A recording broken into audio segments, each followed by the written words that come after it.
உங்களுக்கான இன்றைய வாக்குத்தத்தம். உன் தகப்பனுடைய ஆசீர்வாதங்கள் என் பிதாக்களுடைய ஆசீர்வாதங்களுக்கு மேற்பட்டதாயிருந்தது. நித்திய பர்வதங்களின் முடிவு மட்டும் எட்டுகின்றன.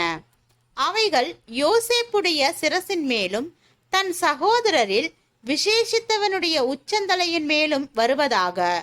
பென்யமீன் பீறுகிற ஓனாய், காலையில் தன் இரையை பட்சிப்பான், மாலையில் தான் கொள்ளையிட்டதை பங்கிடுவான் என்றான்.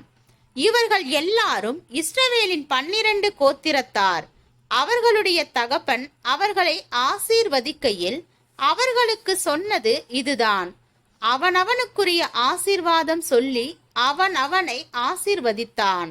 ஆதியாகமம் 49வது அதிகாரம் வசனம் 26, 27, 28.